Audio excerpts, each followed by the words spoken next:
को सब्सक्राइब कीजिए और अधिक से अधिक शेयर कीजिए वीडियो को। तो चलिए बिना टाइम लॉस किए हुए हम लोग वीडियो को शुरू करते हैं। क्वेश्चन नंबर फर्स्ट है कि भारतीय संविधान के अनुच्छेद 14 में लिखा हुआ कानून की समझ समानता किस देश के संविधान से लिया गया था? तो ये ब्रिटेन के संविधान से लिया गया है। नेक्स्ट क्वेश्चन में चलते हैं। क्वेश्चन नंबर 2 है भारतीय संविधान को बनने में कितना समय लगा था? तो आप लोगों को मालूम होगा 2 वर्ष 11 माह और 18 दिन लगा था। चलिए नेक्स्ट क्वेश्चन में चलते हैं। क्वेश्चन नंबर 3 है राज्य का मंत्रिपरिषद सामूहिक तौर पर किसके प्रति उत्तरदायी होता है? तो विधानसभा के प्रति उत्तरदायी होता है। नेक्स्ट क्वेश्चन में चलते हैं। क्वेश्चन नंबर 4 है निम्नलिखित कथनों पर विचार करना है। 73वें संविधान संशोधन के बाद विकेंद्रीकरण किया गया था। तो ये किया गया है फर्स्ट, सेकंड और फोर्थ सही होगा। निर्णय लेने की शक्तियां, इसके बाद में सेकंड में है पूर्ण व्यवस्था का और फोर्थ में है प्रशासनिक शक्तियों का। चलिए नेक्स्ट क्वेश्चन में चलते हैं। क्वेश्चन नंबर 5 है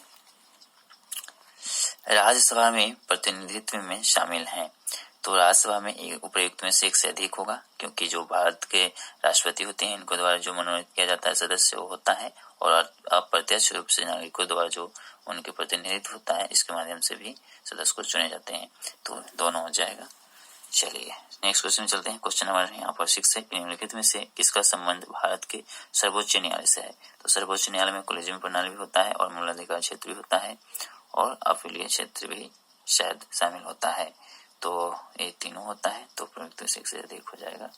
चलिए नेक्स्ट क्वेश्चन में चलते हैं। क्वेश्चन नंबर 7 हो जाएगा यहाँ पर 73वें संविधान संशोधन अधिनियम के तहत पंचायती राज संस्थाओं में चुनाव लड़ने के लिए न्यूनतम आयु कितना कर दिया गया था? तो एक किया गया था 21 वर्ष। 73वें संविधान संशोधन के बारे में बहुत सारा क्वेश्चन पूछा गया है, तो चलिए आगे बढ़। क्वेश्चन नंबर 8 है भारत में जिला स्तर पर उपभोक्ता विवाद निवारण के संदर्भ में निम्नलिखित में से कौन सा कथन सही नहीं है? तो इनमें से सभी कथन सही है, सिर्फ इनमें से कोई भी क्वेश्चन ऐसा नहीं है जो कि गलत है, सबके सब सही है। तो इसका ऑप्शन ई हो जाएगा। चलिए नेक्स्ट क्वेश्चन में चलते हैं हम लोग। क्वेश्चन नंबर 8 में एक पंचायत समिति किस स्तर पर एक पंचायत राज संरचना का संचालन करती है? तो जो पंचायत समिति होती है ब्लॉक स्तरीय निकाय की कार्यभार संभालती है। चलिए नेक्स्ट क्वेश्चन में चलते हैं। क्वेश्चन नंबर 10 है निम्नलिखित में से किसी सामुदायिक विकास के पहले कार्यक्रम के रूप में स्थापित किया गया था? तो ये किया गया है राष्ट्रीय विस्तार सेवा। ठीक है। नेक्स्ट क्वेश्चन है क्वेश्चन नंबर 11 है SEZ अधिनियम 2005 के उद्देश्य क्या है? तो ये जो 2005 के उद्देश्य है ये है 1, 2, 3 माने तीनों के तीनों सही है। अतिरिक्त आर्थिक गतिविधियों का उत्पादन, वस्तुओं और सेवाओं के निर्यात को बढ़ावा देना और रोजगार का निर्माण करना। चलिए नेक्स्ट क्वेश्चन चलते हैं। क्वेश्चन नंबर 12 है कृषि विपणन प्रणाली में सुधार के लिए भारत सरकार द्वारा अपनाया गया नीतिगत उपाय क्या है? तो इसका उपयुक्त में से एक से अधिक जो है ये था। ठीक है।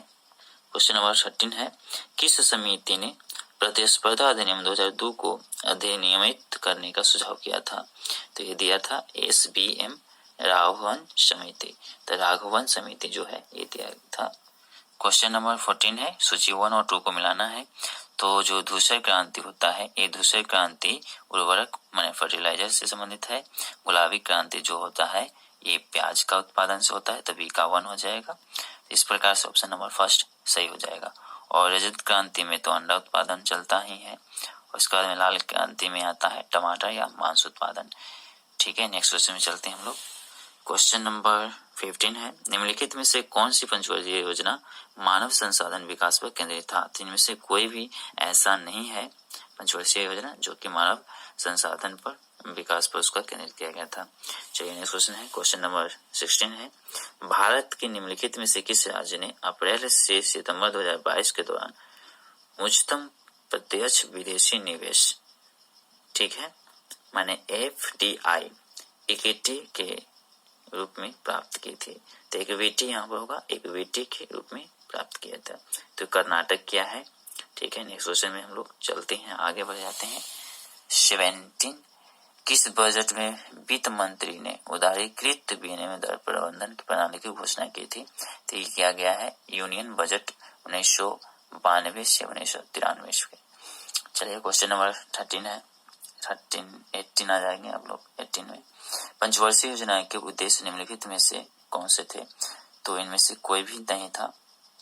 चलिए नेक्स्ट क्वेश्चन में चलते हैं। क्वेश्चन नंबर 19 कि गरीबी रेखा को निर्धारित करने के लिए कौन सा संगठन सर्वेक्षण करता है? तो ये करता है NSSO। ठीक है, चलिए नेक्स्ट क्वेश्चन में चलते हैं। क्वेश्चन नंबर 20 है भारत का व्यापार संतुलन माने माल और सेवाओं के लिए दिसंबर 2022 के लिए अंकित किया गया था। तो भारत का तो माइनस में ही होता है, तो माइनस है 11.98 अरब अमेरिकी डॉलर। प्लस में आएगा कब? जब बहुत सारा चीज है। क्वेश्चन नंबर 21 है वर्ष 2020 से 2022 के लिए सबसे कम महिला कार्यबल भागीदारी दर कितने प्रतिशत पर बिहार में दर्ज की गई है? तो ये 4% ग्रामीण क्षेत्र में और 6.5% जो है शहरी क्षेत्र में किया गया है। चलिए नेक्स्ट क्वेश्चन में चलते हैं। क्वेश्चन नंबर यहाँ पर 22 है कि अधिकतम कर उद्योग किस जिले में है? तो यहाँ पर कंट्री को भी नहीं सम्मिलित किया गया है और नहीं तो यहाँ पर राज्य को दिया गया है, अर्थात इस क्वेश्चन को डिलीट कर दिया गया है बीपीएससी के द्वारा, क्योंकि ये जो है सेंसलेस है इसलिए। चलिए सेंसलेस होने के कारण कि क्वेश्चन नंबर 23 है केंद्रीय स्वास्थ्य एवं परिवार कल्याण मंत्रालय द्वारा 24 नवंबर 2021 को प्रकाशित राष्ट्रीय परिवार सर्वेक्षण 5 के अनुसार बिहार के लिंग अनुपात में काफी अच्छा सुधार हुआ है। यह 2015-16 में ... है, यहाँ पर खाली स्थान भरना है, बढ़कर 2020-22 है इसमें हो गया है। तो 1062 था माने 1062 से ये यहाँ हो गया है 1090। ठीक है, तो सुधार हुआ है। चलिए क्वेश्चन नंबर 24 है बिहार आर्थिक सर्वेक्षण 2021-22 के अनुसार 2020-21 में बिहार के सकल राज्य घरेलू उत्पाद माने GSDP की वृद्धि दर कितनी रही है? तो 2.5% रहा है। ये बिहार बजट से है, बिहार सर्वेक्षण जो हुआ था। इसके बाद में निम्नलिखित में से कौन सा एक बिहार की अर्थव्यवस्था के मामले में सही है? तो प्रयुक्त में से एक से अधिक जो है जो कि अर्थव्यवस्था माने बिहार की जो अर्थव्यवस्था है इसके मामले में सही सेंटेंस दिया गया है।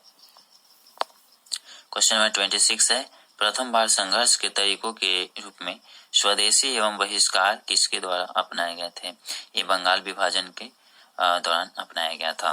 क्वेश्चन नंबर 27 है 1906 में आयोजित भारतीय राष्ट्रीय कांग्रेस के कोलकाता अधिवेशन में भारत के लिए स्वराज का झंडा किसके द्वारा फहराया गया था? तो इसका करेक्ट हो जाएगा दादा भाई नौरोजी। ठीक है, नेक्स्ट क्वेश्चन में चलते हैं हम लोग। क्वेश्चन नंबर 28 है स्वतंत्रता संग्राम के दौरान भारतीय राज्यों माने कश्मीर, निजाम के हैदराबाद, फिर है त्रावणकोर आदि जैसे भारतीय शासकों द्वारा शासित जो राज्य है इसमें एक समांतर आंदोलन शुरू किया गया था। इसका नाम क्या था? तो प्रजामंडल आंदोलन के नाम से जाना जाता है इसको। ठीक है, आप लोग चैनल को सब्सक्राइब और वीडियो को शेयर अधिक से अधिक कीजिए। चलिए नेक्स्ट क्वेश्चन में चलते हैं हम लोग।